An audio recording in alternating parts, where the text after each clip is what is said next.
छोटा से छोटा कार्यकर्ता, जमीन से जुड़ा हुआ कार्यकर्ता कभी वह बड़ा नेता बन सकता है। और नेता को, जो नेता है उसको भी कहते हैं कि अब आप विराम की तरफ बैठिए और हमें मार्गदर्शन करिए। किन्हीं कोनों में हल्की फुल्की सुगबुगाहट ये भी है कि कहीं ना कहीं पार्टी के खिलाफ जाने वाले लोगों के पर उस प्रकार से कार्रवाई नहीं हो पाई जो होनी चाहिए थी।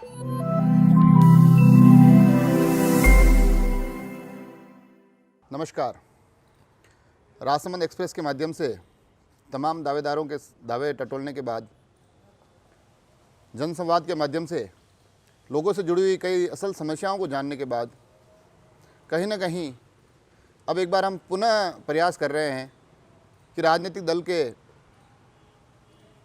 प्रतिनिधियों से मिले, उनके पदाधिकारियों से मिले और कहीं ना कहीं पुनः एक बार राजसमंद के इस राजनीतिक परिदृश्य को टटोलने की कोशिश करें, उसको परखने के प्रयास में लगे रहे हैं। उसी क्रम में हमारे साथ भारतीय जनता पार्टी राजसमंद के जिलाध्यक्ष श्री वीरेंद्र जी पुरोहित। सबसे पहले तो आपका इस कार्यक्रम में बहुत बहुत स्वागत है, अभिनंदन। बहुत बहुत आभार आपका भी साहब। मैं आपसे जानना चाहूँगा, उपचुनाव की तैयारियां जोरों पर है, उपचुनाव संभावित भी है कि जल्द संपन्न हो जाएंगे। पार्टी की तैयारी कैसी लगती है आपको?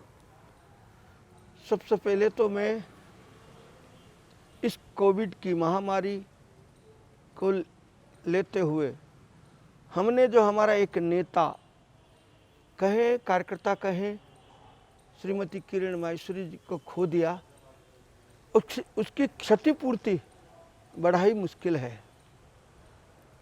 भारतीय जनता पार्टी कार्यकर्ताओं की पार्टी है और यह पार्टी कार्यकर्ताओं के आधार पर ही चलती है।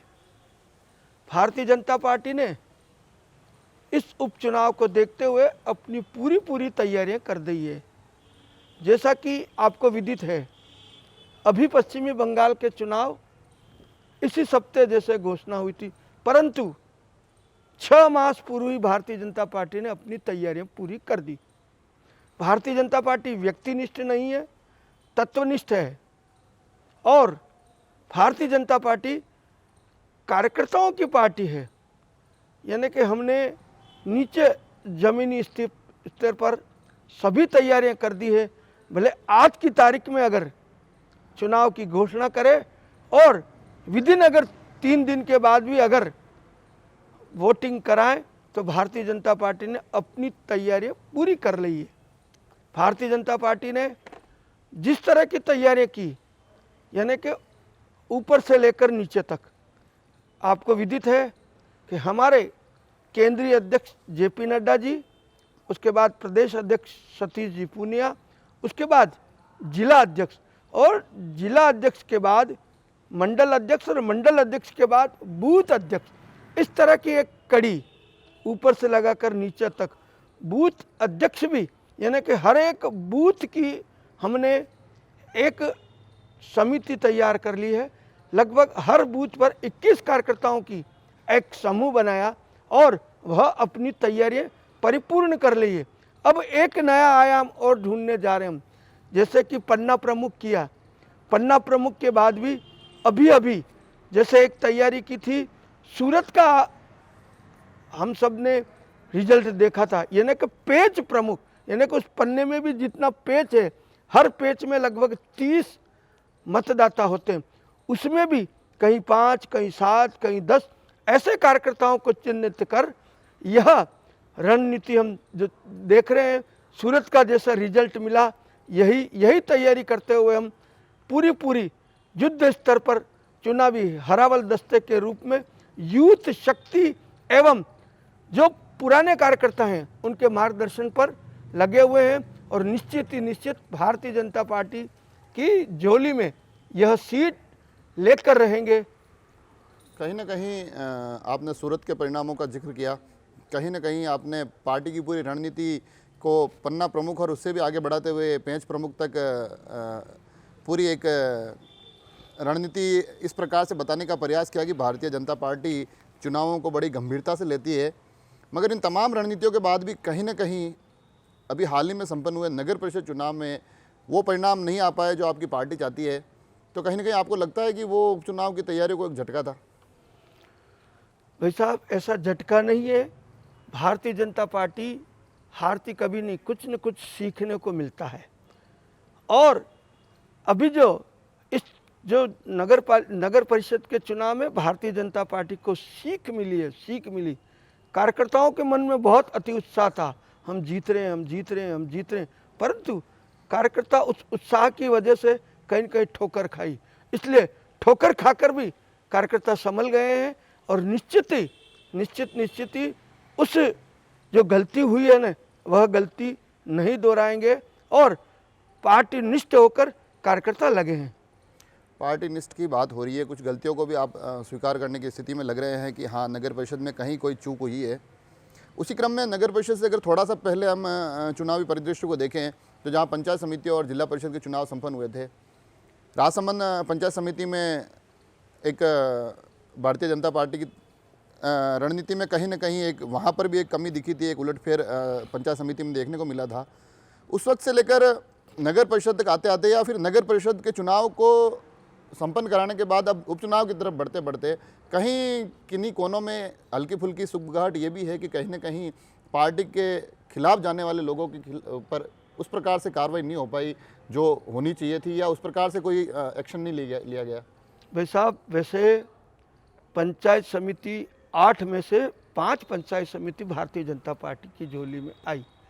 जनता भारतीय जनता पार्टी पर पूरा विश्वास कर रही है और निश्चित ही यह हमको भारतीय जनता पार्टी की जनता का पूरा विश्वास और प्रेम मिल रहा है। कहीं ना कहीं आप बागियों पर कार्रवाई वाले सवाल को थोड़ा सा टालने के ऐसा कुछ नहीं है, मूड में लगे मेरे को। ऐसा कुछ नहीं है, कुछ कार्यकर्ताओं को हमने अभी नोटिस भी दिया है और 7 दिन का उनको नोटिस दिया है कि किस कारण बताओ नोटिस दिया है। निश्चित ही क्या है, एक प्रक्रिया है। हमारी प्रदेश में एक टोली बनी हुई है, वह निर्णय करती। हमने यहाँ से ऊपर नाम भेजा है, हमने उन कार्यकर्ताओं को नोटिस भी दिया है। निश्चित ही यह कदम निश्चित उठाएंगे और कारण बताओ नोटिस का उनको जवाब देना पड़ेगा, उस पर फिर जो भी मंथन होगा वह करेंगे। अगर जिलाध्यक्ष के रूप में मैं आपकी भूमिका कहूँ तो पंचायती चुनाव में आपका अच्छा प्रदर्शन रहा, जिला परिषद चुनाव में भी अच्छा प्रदर्शन रहा। उसके बाद नगर परिषद अगर राजसमंद देखें तो आपको गंवानी पड़ी, मगर कहीं ना कहीं वापस देवगढ़ नगर पालिका भाजपा के खाते में आई। तो कार्यकाल को आप ये किस प्रकार से देखते हैं और इस कार्यकाल के लिए आप अगले उपचुनाव को किस प्रकार से कितनी बड़ी चुनौती मानते हैं? हम तो छोटे से छोटे काम को चुनौती के रूप में स्वीकार करते हैं। सामने वाले प्रतिद्वंदी को हम हमेशा निश्चित ही भारी भरकम समझकर ही हम रणनीति में उतरते हैं और उसको परास्त करने के लिए पूरी तैयारी हमने कर ली और निश्चित ही परास्त करके ही रहेंगे। हम भारतीय जनता पार्टी का जो हमारा जो चुनाव है, व्यक्तिनिष्ठ चुनाव नहीं है। हमने घोषणा कर दी है, हमारा चुनाव, हमारा जो है नेता कमल है। कमल का जो फूल है ना, वही विजय भव, व्यक्तिनिष्ठ नहीं है। हमारा जो उम्मीदवार है वह कमल है। उम्मीदवार की बात की आपने, दावेदारों की बात की, तो भारतीय जनता पार्टी में इस चुनाव को लेकर काफ़ी ज़्यादा दावेदारी कर रहे हैं। काफ़ी लोग इस चुनाव में अपनी भागीदारी निभाना चाहते हैं। तो ऐसे में एक पार्टी के तौर पर, एक पदाधिकारी के तौर पर कितना मुश्किल होता है कि इतने लोगों में से किसी एक को चुनना? जैसा कि भारतीय जनता पार्टी का जो विस्तृत परिवार जितना बड़ा हुआ, जितने असंख्य जो करोड़ों सदस्य भारतीय जनता पार्टी के बने, परिवार बड़ा बना। परिवार बड़ा बनने की वजह से आखिर में कार्यकर्ताओं में भी ललकता रहती है, इसलिए उम्मीदवार भी ज़्यादा हैं। बड़ा परिवार होगा तो उम्मीदवार भी बड़े होंगे। परंतु हमारी एक चेन बनी हुई है, कार्यकर्ताओं की टोली बनी हुई है, टीम बनी हुई है, वह बैठकर जो निर्णय करेगी। सभी कार्यकर्ता कह रहे हैं कि भारतीय जनता पार्टी की जो अग्रिम जो टोली है वह निर्णय करेगी, वह हमें स्वीकार है और कार्यकर्ता पर पूरा विश्वास है कि वह भारतीय जनता पार्टी का कार्यकर्ता, भारतीय जनता पार्टी एकजुट होकर कार्यकर्ता पर पूरा विश्वास और कार्यकर्ता संगठन पर विश्वास करते हैं। हालांकि भारतीय जनता पार्टी राजसमंद विधानसभा को भारतीय जनता पार्टी का गढ़ कहा जाता है और यहाँ हमेशा गत काफ़ी वर्षों से अच्छा प्रदर्शन करती आई है, मगर फिर भी कहीं ना कहीं हर एक चुनाव से पूर्व एक स्थानीय बाहरी का मुद्दा आता रहा है। इस बार उसके साथ एक विषय और जुड़ गया है, कहीं ना कहीं वंशवाद। ये गलियारों में, नुक्कड़ में, चर्चाओं में कहीं ना कहीं ये विषय उठकर आ रहा है, तो उसको किस प्रकार से देखते हैं आप, कैसे समझते हैं उसको? ऐसी वंशवाद की आपने देखा होगा कि पूर्व में हमारे पास अटल अडवाणी दो नेता थे, यानी कि एक जोड़ी थी। उस जोड़ी के बाद अब जो मोदी एवं शाह की जोड़ी जैसे हमको दिख रही है, ऐसे हमारे यहाँ छोटा से छोटा कार्यकर्ता, जमीन से जुड़ा हुआ कार्यकर्ता, कभी वह बड़ा नेता बन सकता है। और नेता को, जो नेता है उसको भी कहते हैं कि अब आप विराम की तरफ बैठिए और हमें मार्गदर्शन करिए। तो यह संस्कार भारतीय जनता पार्टी में ही मिलेंगे, आपको और कहीं नहीं मिलेंगे। तो कहीं ना कहीं नगर परिषद के चुनाव पर चर्चा हुई है, जिला परिषद के चुनाव पर चर्चा हुई, मगर नगर परिषद के बाद एक हमको जो चीज़ देखने को मिली है, कांग्रेस कहीं ना कहीं उत्साहित लगी, कुछ बड़ी घोषणाएं भी की गई उन घोषणाओं का, और कहता ना कि उपचुनाव सीधा सीधा सरकार से लड़ना है, तो कैसे सामना किया जाएगा?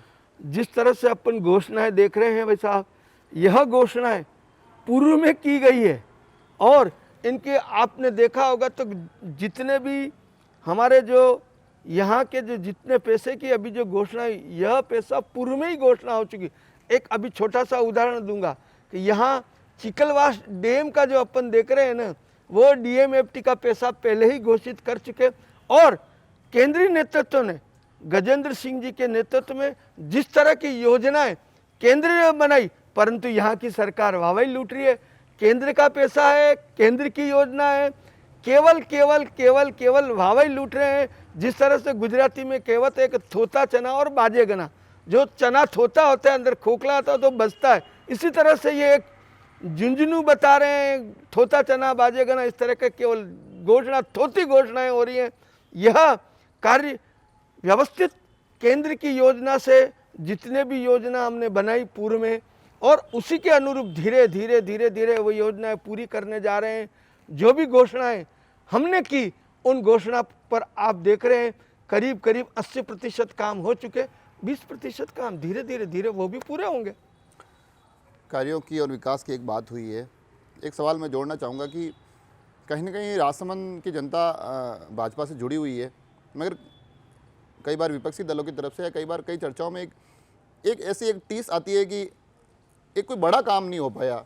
तो क्या इस बार अगर उपचुनाव में अगर पुनः आपको आशीर्वाद मिलता है या पुनः जनता स्नेह मिलता है, तो ऐसी कोई अपने पास योजना या इस प्रकार से कि हम ये कुछ बड़े काम में, जैसे हम देख रहे हैं रेलवे का, नाथद्वारा का रेलवे स्टेशन बहुत ही जल्दी नज़दीक आ रहा है, और जो रेलवे लाइन की, ब्रॉड गेज लाइन की जो सर्वे चल रही है, आप भी देखेंगे निश्चित ही 2023-24 तक यह रेलवे लाइन भी पूरी करेंगे।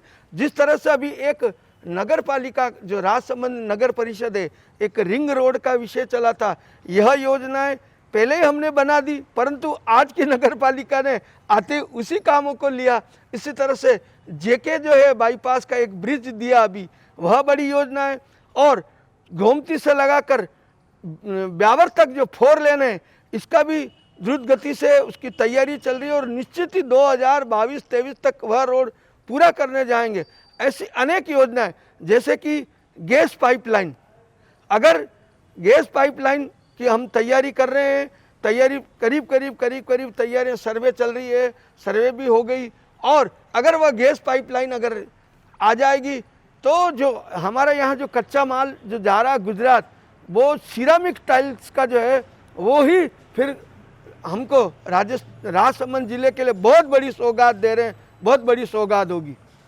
एक आखिरी सवाल अगर मैं पूछूं, आप भाजपा के जिलाध्यक्ष हैं, तो एक जिलाध्यक्ष के नाते आपको क्या लगता है व्यक्तिगत रूप से कि वोटर के पास जाना, उसे समझाना, उसे भारतीय जनता पार्टी के पक्ष में मतदान करवाना ज़्यादा मुश्किल काम है, या अपने इतने सारे दावेदारों को समझाना, उनमें संतुलन साधना, अपने जो नाराज कार्यकर्ता हैं उनको कहीं ना कहीं मनाना, या फिर अपने नए पुराने पदाधिकारियों के बीच में संतुलन साधना, ये ज़्यादा मुश्किल काम है? ऐसा मुश्किल कोई नहीं है। काम जो करता है ना, वह उसी को कठिनाई आती है, उसको कठिनाइयों का सामना भी करना पड़ा, परंतु भारतीय जनता पार्टी में ऐसी कोई कठिनाइयाँ नहीं है। ठीक है, हर एक कार्यकर्ता के मन में आता है कि मैं भी इतने समय से काम कर रहा हूँ, मुझे भी कुछ मिलना चाहिए, कुछ मिलना। कार्यकर्ताओं को हम निश्चित ही कहीं संगठन में, कहीं सत्ता में, उनमें कहीं न कहीं व्यवस्थित करेंगे। और कार्यकर्ता सच्चा कार्यकर्ता है, वह केवल उसके मन में जो कुछ न कुछ भाव आते हैं उनको प्रकट करने का सबको अधिकार है और प्रकट करना चाहिए। परंतु जब भी देखना आप चुनाव की घोषणा होगी, भारतीय जनता पार्टी ने जिस कार्यकर्ताओं को अगर कमल का फूल थमा दिया तो सब एक मुखी होकर सब उसके साथ लगेंगे। मुझे पूरा पूरा भरोसा है और भरोसा है। आपने हालांकि पूरी मजबूती से अपनी बात रखी है। एक इस हम चर्चा को समाप्त करें उससे पहले, क्योंकि हम दोनों जिलाध्यक्ष से मिलने का प्रयास कर रहे हैं, हमारी कांग्रेस के जिलाध्यक्ष जी से भी बात हुई है, चर्चा हुई है। कहीं ना कहीं उन्होंने एक सीधा सीधा आरोप लगाया है कि भारतीय जनता पार्टी गत 17 साल में राजसमंद में कुछ विकास के नए आयाम नहीं स्थापित कर पाई है, सिर्फ पब्लिक को बरगलाने का काम कर रही है। और कहीं ना कहीं उन्होंने ये कहा है कि हम चाहते हैं कि किसी मंच पर हम उनसे सीधी एक बहस करें। अगर ऐसा कोई प्रस्ताव आता है तो आपको लगेगा कि हाँ, हम खुले मन से बहस करने के लिए तैयार हैं, चर्चा करने के लिए तैयार है? भैया, इस राजसमंद जिले की जनता आंखों की अंधी नहीं है।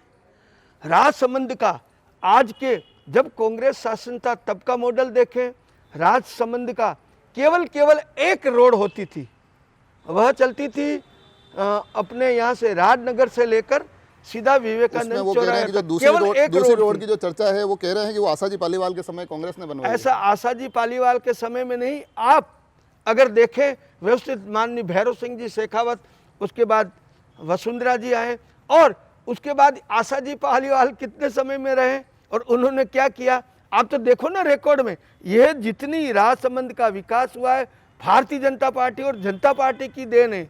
राजसमंद पहले कैसे था और आज का राजसमंद कैसा है, यह अगर हम जाकर नीचे धरातल पर देखें तो यह पूरा श्रेय भारतीय जनता पार्टी के कार्यकर्ताओं को जाता है, मान श्रीमती किरण जी माहेश्वरी को जाता है।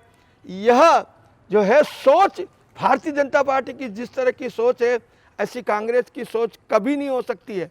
तो यदि हम राजसमंद एक्सप्रेस के माध्यम से ऐसा प्रयास करें कि जिस प्रकार से कांग्रेस जिलाध्यक्ष जी ने कहा है कि हम एक स्वस्थ चर्चा चाहते हैं कि आमने सामने बैठकर, तो कभी ऐसा अवसर मिले तो बिल्कुल पूरी तरह से भाजपा तैयार है। निश्चित ही मैं भारतीय जनता पार्टी के, मेरे पास ऐसे अनेक कार्यकर्ता हैं और प्रवक्ता को भेजूंगा मैं, और प्रवक्ता निश्चित ही बैठेंगे आपके साथ।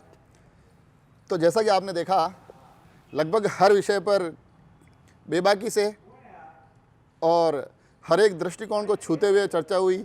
कहीं ना कहीं कांग्रेस के दावों को झुठलाने का भी प्रयास किया, कहीं ना कहीं अपने दावों को मजबूत करने का भी प्रयास किया, कहीं ना कहीं बागियों और कहीं ना कहीं नाराज कार्यकर्ता या फिर वो कार्यकर्ता जो समुचित किसी एक महत्वाकांक्षा को लेकर अगर चल भी रहे थे और वहाँ तक वो पहुँच नहीं पाए, तो उससे उपजी नाराज़गी को दूर करने के प्रयास लगभग हर एक विषय पर भाजपा जिलाध्यक्ष जी ने अपने न केवल बेबाकी से विचार रखे, बल्कि कहीं ना कहीं आखिर में जाते जाते ये भी स्वीकार किया, इसके लिए भी सहमति प्रदान की कि अगर ऐसा कोई अवसर आता है जहां एक स्वस्थ चर्चा के माध्यम से राजसमंद के विकास के लिए भारतीय जनता पार्टी और कांग्रेस के कोई भी पदाधिकारी, कोई भी प्रत्याशी आमने सामने चर्चा करते हैं, तो उसके लिए वो तैयार है।